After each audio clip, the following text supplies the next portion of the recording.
क्या आपने कभी सोचा है कि हर इंसान, हर पशु और हर पक्षी आखिर कहाँ से आया?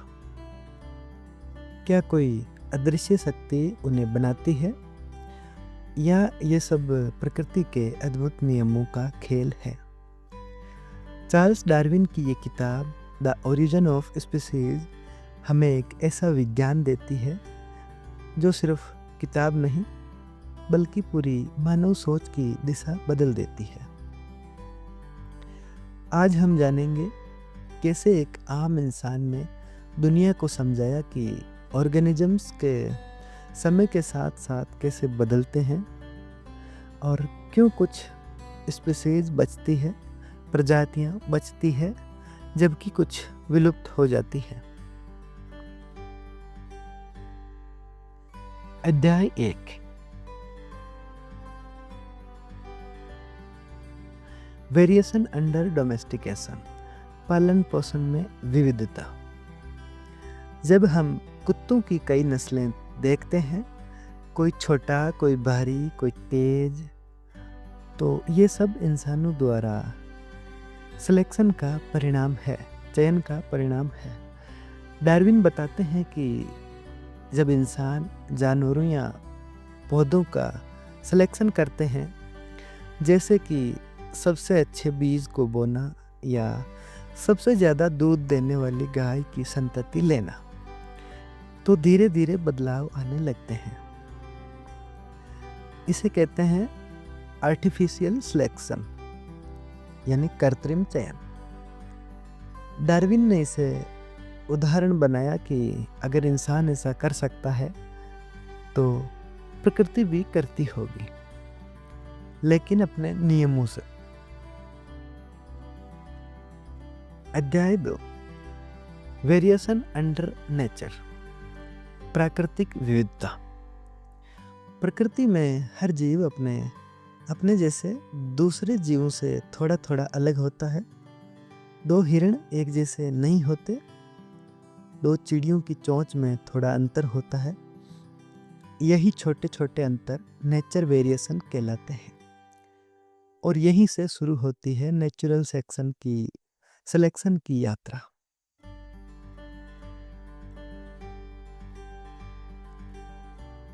अध्याय 3 स्ट्रगल फॉर एग्जिस्टेंस यानी जीवन की लड़ाई। प्रकृति में भोजन सीमित है, जगह सीमित है, लेकिन जीव अधिक होते जाते हैं। इसलिए एक संघर्ष शुरू होता है, सर्वाइवल ऑफ द फिटेस्ट, यानी जो सबसे अनुकूल होगा वही बचेगा। हर जीव को जीवित रहने के लिए संघर्ष करना पड़ता है। यही लड़ाई तय करती है कि कौन जिएगा और कौन नहीं। अध्याय 4 नेचुरल सिलेक्शन यानी प्राकृतिक चयन। डार्विन का सबसे बड़ा योगदान यही है। उन्होंने बताया कि प्रकृति कमजोर जीवों को छांट देती है और जो भी थोड़े बेहतर होते हैं वो अगली पीढ़ी में अपने गुण आगे बढ़ाते हैं। ये प्रक्रिया धीरे धीरे एक नई प्रजाति को जन्म देती है। प्रकृति खुद चयन करती है बिना किसी इंसानी दखल के।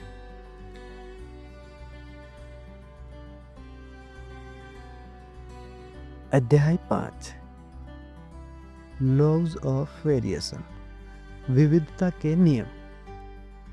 जब आप किसी बगीचे में फूलों को देखते हैं, क्या आपने कभी सोचा है कि एक ही प्रजाति के फूलों में भी रंग, आकार और खुशबू का अंतर होता है? ऐसा क्यों? डार्विन कहते हैं ये कोई संयोग नहीं है। हर जीव, हर पौधा, हर संरचना किसी नियम से संचालित होती है और इन्हीं नियमों को समझना जरूरी है ताकि हम जान सके कि वेरिएशन आखिर आता क्यों है, परिवर्तन आखिर आता क्यों है। उपयोग और अनुपयोग का असर। अगर कोई अंग लंबे समय तक उपयोग में लाया जाए जैसे पक्षियों के पंख या जिराफ की लंबी गर्दन, तो वो अंग और मजबूत होता है। लेकिन जो अंग उपयोग में नहीं आता, जैसे गुफाओं में रहने वाले जानवरों की आँखें, वो धीरे-धीरे कमज़ोर या लुप्त हो जाता है। इसे कहते हैं अर्जित लक्षणों का वंशानुक्रम।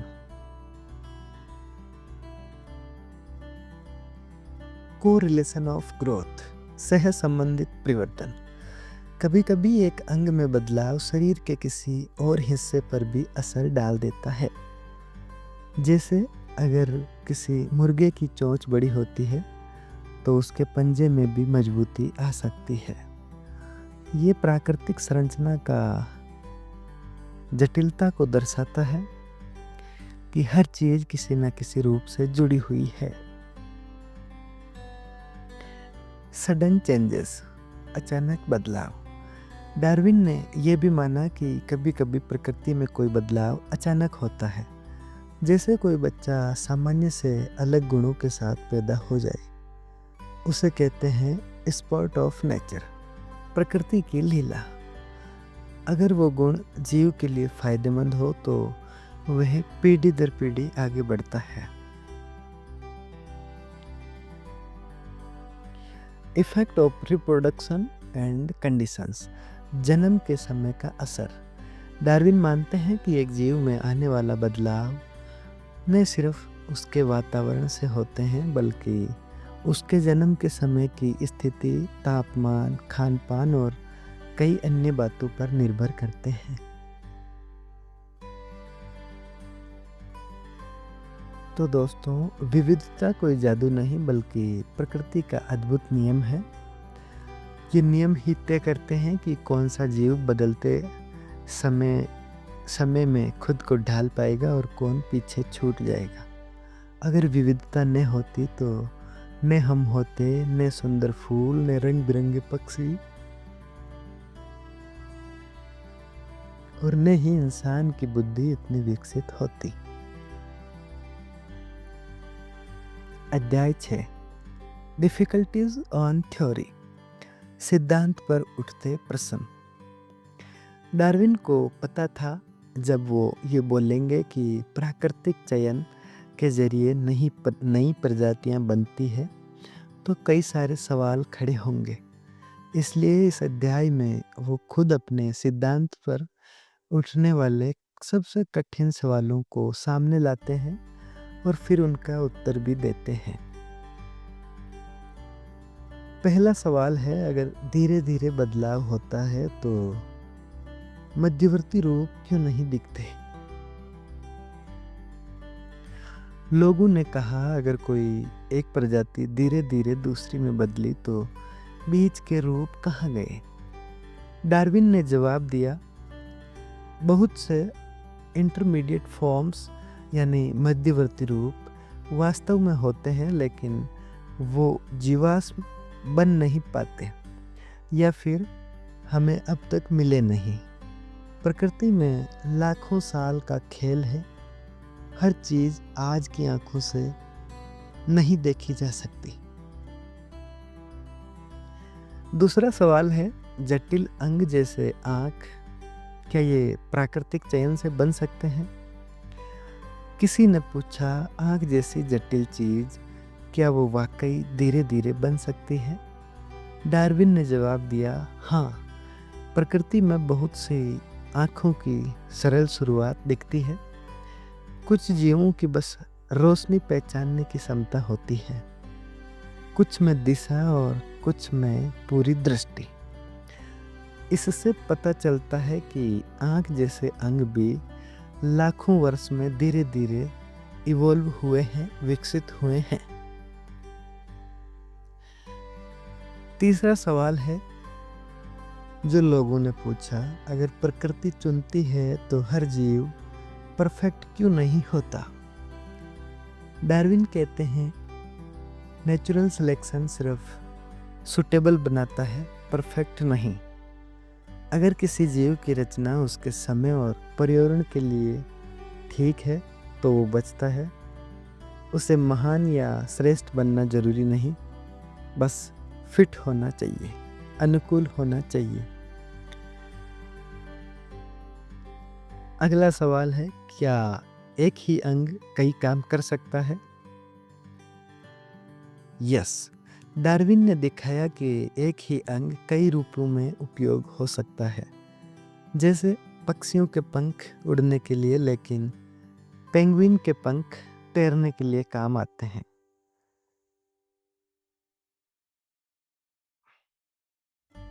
प्रकृति अंगों का पुनः प्रयोग भी करती है।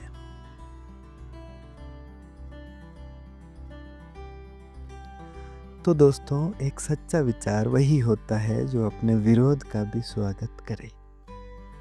डार्विन ने कई सवालों को गले लगाकर उनके उत्तर खोजे।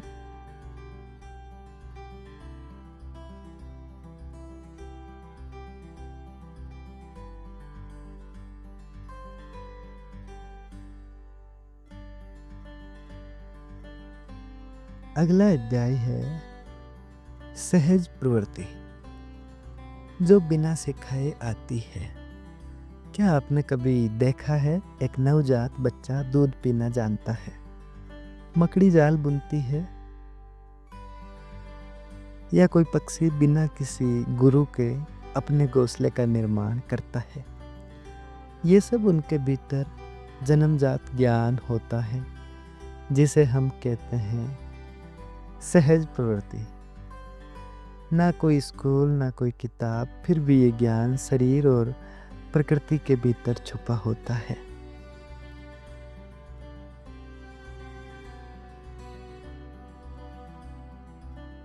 क्या सहज प्रवृत्ति भी विकास का हिस्सा है? डार्विन कहते हैं, हाँ, जैसे शरीर के अंग धीरे धीरे बदलते हैं, वैसे ही प्रवृत्तियाँ भी पीढ़ी दर पीढ़ी बदलती है।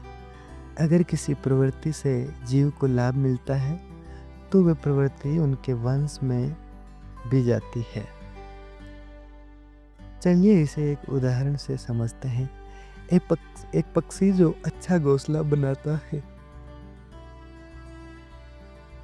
उसके बच्चे सुरक्षित रहते हैं, इसलिए उसकी प्रवृत्ति अगली पीढ़ी में बनी रहती है।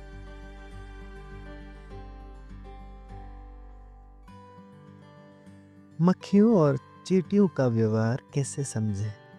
डार्विन ने मक्खियों, मधुमक्खियों और चींटियों का अध्ययन किया। उन्हें दिखा कि कैसे ये जीव जटिल काम जैसे छत्ते का बनाना और भोजन संग्रहित करना बिना सिखाए करते हैं। ये प्रवृत्तियां नेचुरल सिलेक्शन से ही विकसित हुई है। जो बेहतर तरीका निकला वही बचा और पीढ़ियों तक चला। गुलाम बनाने वाली चींटियां, एक चौंकाने वाला उदाहरण। डार्विन ने देखा कि कुछ चींटियां दूसरी प्रजातियों की चींटियों को गुलाम बनाकर उनसे काम करवाती है। ये आदत भी इवोल्यूशनरी प्रवृत्ति से आई है। समय के साथ ये व्यवहार स्थायी बन गया। मनुष्य और पशुओं की प्रवृत्तियों में क्या समानता है? डार्विन कहते हैं, हमारी कुछ भावनाएं जैसे फियर, प्रोटेक्शन और नर्टरिंग यानी डर, रक्षा और देखभाल जानवरों में भी देखी जा सकती है।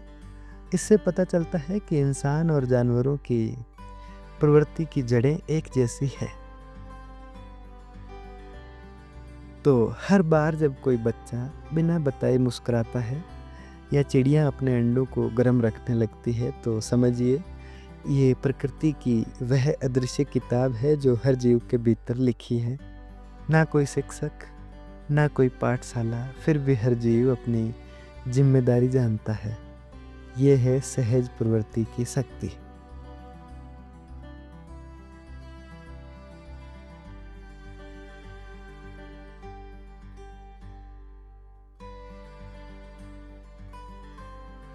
अगला अध्याय है संकरण, जब दो प्रजातियां मिलती है। मान लीजिए एक हॉर्स और एक डंकी मिलते हैं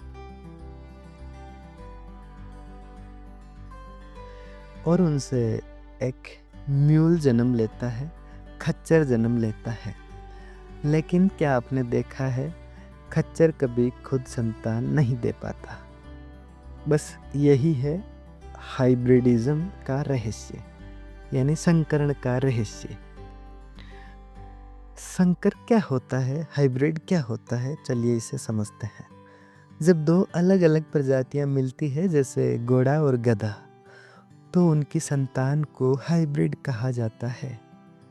ये संतान दिखने में स्वस्थ होती है, लेकिन अक्सर बांझ होती है, मतलब वो आगे संतान पैदा नहीं कर सकती। प्रकृति ऐसा क्यों करती है? डार्विन ने बताया, प्रकृति में हर प्रजाति की एक पहचान होती है, एक जैविक सीमा होती है। जब दो बहुत अलग जीव मिलते हैं तो उनकी जीन में मेल नहीं होता, इसलिए उनके संकर बच्चे ज़्यादा दिन नहीं टिकते या आगे संतान पैदा नहीं करते। लेकिन कभी कभी संकर जीव उपजाऊ भी होते हैं। चलिए इस सवाल पर ध्यान देते हैं। हाँ, डार्विन मानते हैं कि कुछ मामलों में हाइब्रिड जीव आगे वंश बढ़ा सकते हैं, जैसे कुछ पौधों में ऐसा होता है, लेकिन ऐसे मामले बहुत कम हैं और उनमें भी ये देखा गया कि समय के साथ एक नई स्थिर प्रजाति बनने में कई पीढ़ियां लगती है। संकरण से क्या समझ निकलती है?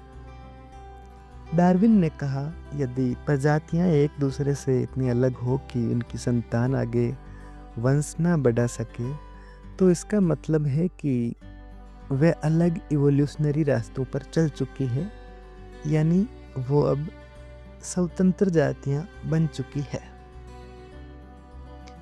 हाइब्रिडिज्म हमें सिखाता है कि हर जीव की एक सीमित दुनिया होती है, हर प्रजाति अपने तरीके से आगे बढ़ती है और प्रकृति कभी भी दो अजनबियों के बीच अनंत मिलन की इजाज़त नहीं देती।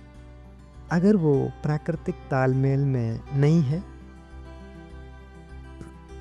प्रकृति संबंधों को सिर्फ शरीर से नहीं, जेनेटिक्स से मापती है, यानी आनुवंशिकी से मापती है।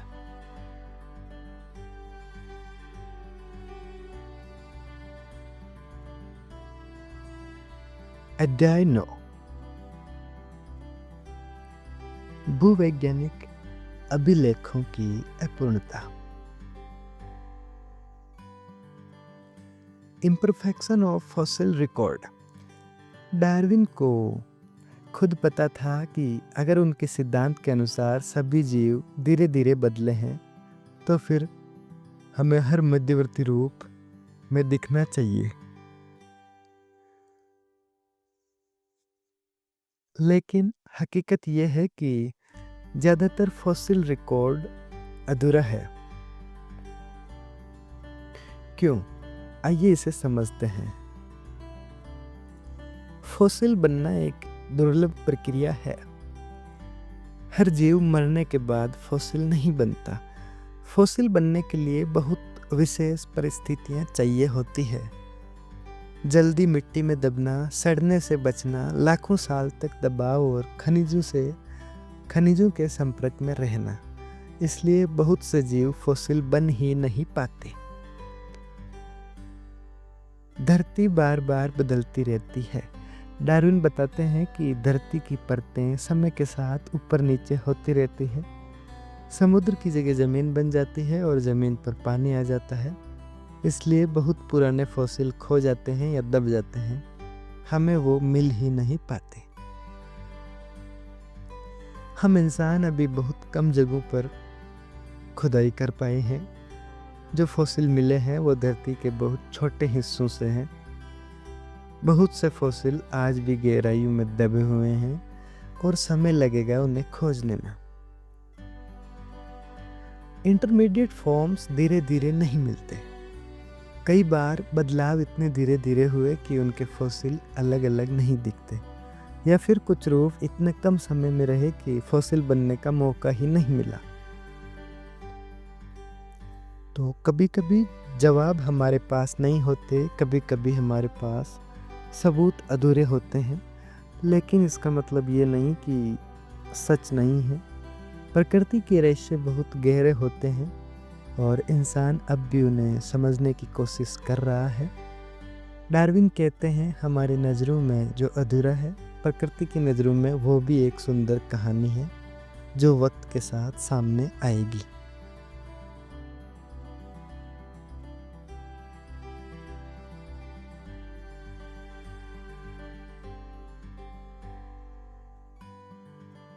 अगला अध्याय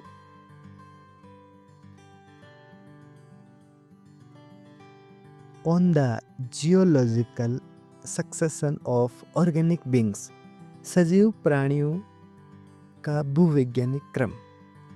कल्पना कीजिए धरती का हर परतदार पत्थर एक पन्ना है और उसमें छपे हैं करोड़ों साल पुराने जीवन के निशान।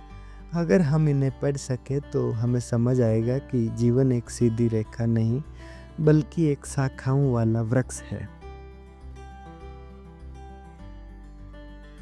डार्विन ने दिखाया कि फॉसिल रिकॉर्ड में एक साफ क्रम है। सबसे पुराने पत्थरों में सरल जीवन मिलते हैं, फिर धीरे धीरे जटिल जीव और फिर आते हैं आधुनिक जीवों के पूर्वज। ये दिखाता है कि जीवन समय के साथ विकसित हुआ, एक ही बार में नहीं आया। अचानक उभरती प्रजातियां, लेकिन क्यों? कई बार फॉसिल रिकॉर्ड में कोई प्रजाति अचानक दिखती है। डार्विन इसके दो कारणों से समझाते हैं। फॉसिल रिकॉर्ड अधूरा है या कुछ बदलाव तेज गति से हुए लेकिन फिर भी वो नेचुरल सिलेक्शन का ही परिणाम थे। इसलिए अचानक दिखने वाले बदलाव भी असल में लंबे संघर्ष और चयन के नतीजे हैं।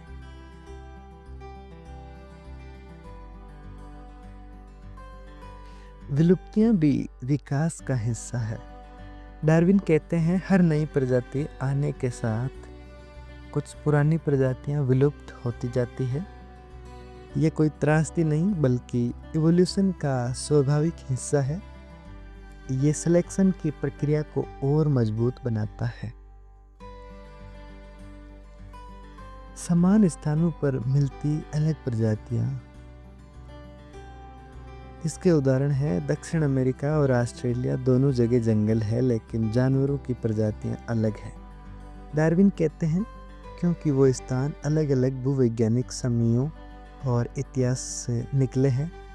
इससे पता चलता है कि स्थान और समय दोनों विकास को प्रभावित करते हैं। तो धरती की परतों में छिपा हर फॉसिल एक गवाह है उस महान यात्रा का जो एक कोशिका से शुरू होकर इंसान तक पहुंची। डार्विन हमें सिखाते हैं कि हर पत्थर, हर जीवाश्म हमें अपने अतीत से जोड़ता है और जब हम उस क्रम को समझते हैं तो खुद को प्रकृति की सबसे सुंदर कहानी का हिस्सा महसूस करते हैं।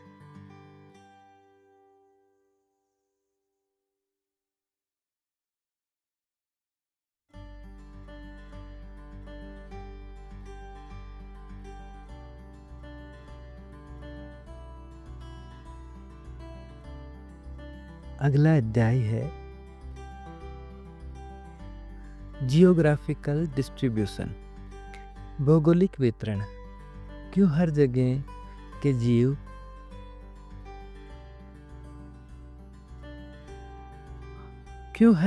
जीव अलग होते हैं? मान लीजिए दक्षिण अमेरिका के जंगल और अफ्रीका के जंगल दोनों में पेड़ है, पानी है, सूरज है, फिर भी वहां के जानवर बिल्कुल अलग है। ऐसा क्यों? डार्विन कहते हैं क्योंकि स्थान, जलवायु और समय मिलकर तय करते हैं कि कौन जीव वहां टिक पाएंगे। आइसलैंड पर द्वीपों पर अनोखी प्रजाति क्यों मिलती है? डार्विन ने गैलापागोस द्वीपों में देखा कि वहां पर हर चिड़िया, हर कछुआ बाकी दुनिया से अलग था, लेकिन फिर भी वो दक्षिण अमेरिका की प्रजातियों से कुछ समानता रखते थे। इसका मतलब था ये द्वीप के जीव वहीं के नहीं थे बल्कि कहीं और से आकर वहां डल गए। यही है अनुकूलन की शक्ति। एक जैसे वातावरण में अलग अलग जीव क्यों?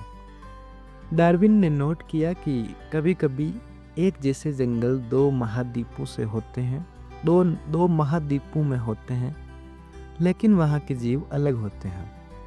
इसका कारण है उन जगह की भौगोलिक इतिहास अलग है। इवोल्यूशन हर जगह अपने अपने तरीके से हुआ है और इसलिए हर क्षेत्र की प्रजातियां अलग हैं। माइग्रेशन और आइसोलेशन की भूमिका। जब कोई जीव एक नई जगह जाता है माइग्रेशन और वहाँ फंस जाता है आइसोलेशन, तो वो धीरे धीरे वहाँ की परिस्थितियों के अनुसार बदलता है। इसलिए एक ही प्रजाति समय के साथ दो नई प्रजातियों में बदल सकती है अगर वे अलग अलग जगह में हो।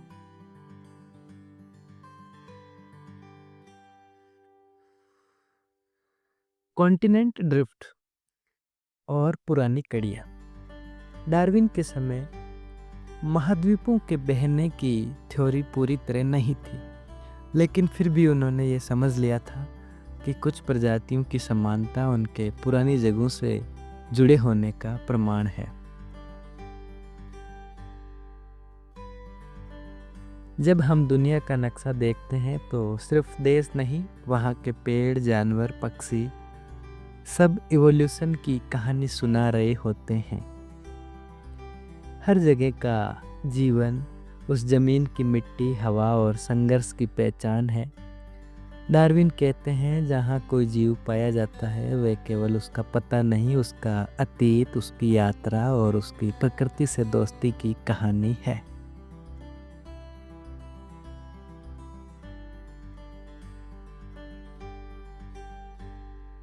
अगला अध्याय है सभी जीवों के बीच छिपे रिश्ते।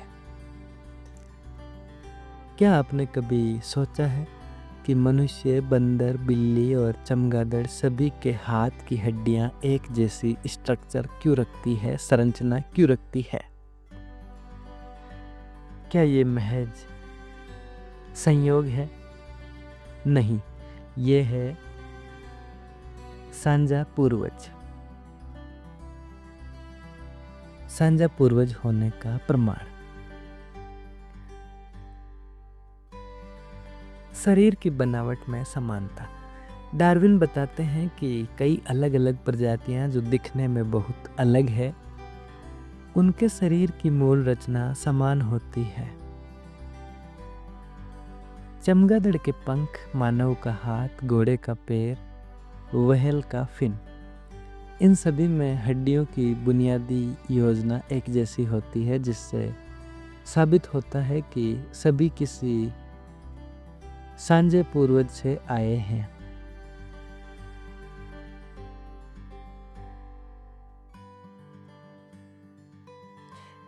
अगला सवाल है भ्रूण अवस्था में समानता।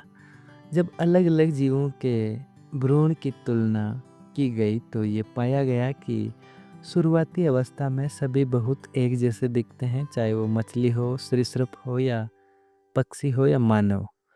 इससे ये संकेत मिलता है कि इवोल्यूशन की शुरुआत सभी की एक जैसी रही, बाद में बदलाव आए।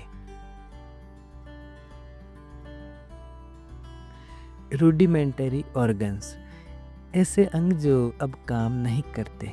डार्विन ने ऐसे कई अंगों का उल्लेख किया जो हमारे शरीर में होते हैं लेकिन अब उनका कोई काम नहीं।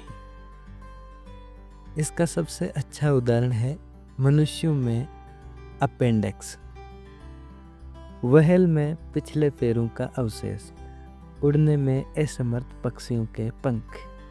ये सब संकेत है कि कभी ये अंग सक्रिय थे लेकिन समय और इवोल्यूशन के साथ उनका काम खत्म हो गया।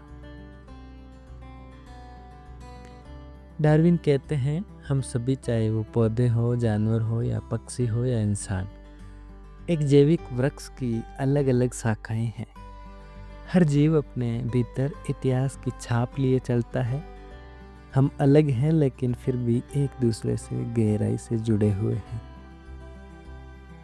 तो जब आप किसी चिड़िया को उड़ते हुए देखें या किसी बिल्ले को चलते हुए देखें या अपने ही हाथ की हड्डी को देखें, तो जानिए हम सब एक ही कहानी का हिस्सा है, एक ही मिट्टी से निकले हैं और यही है प्रकृति की सबसे सुंदर कविता।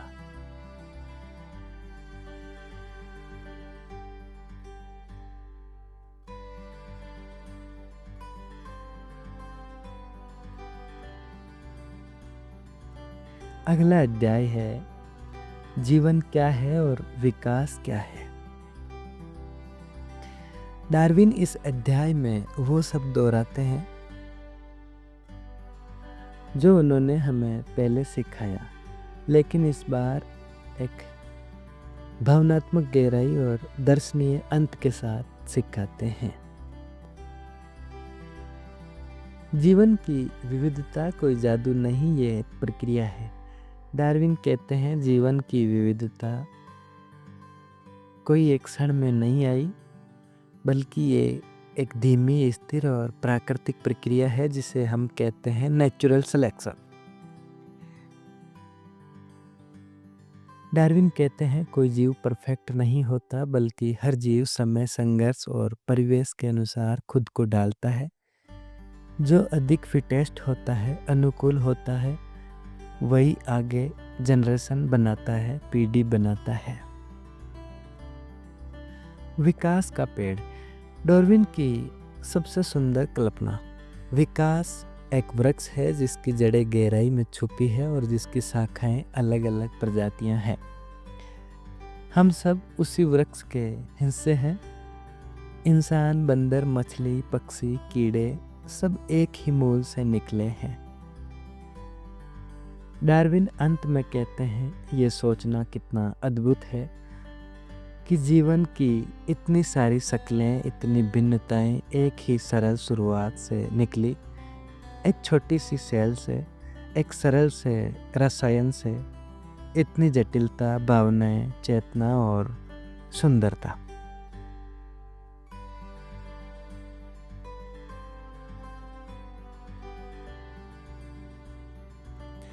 चार्ल्स डार्विन हमें एक सच्चा तोहफा देकर गए, जीवन को देखने का एक नया तरीका। ना चमत्कार की जरूरत, ना जादू की तलाश, बस विज्ञान, सत्य और प्रकृति की अनंत सुंदरता।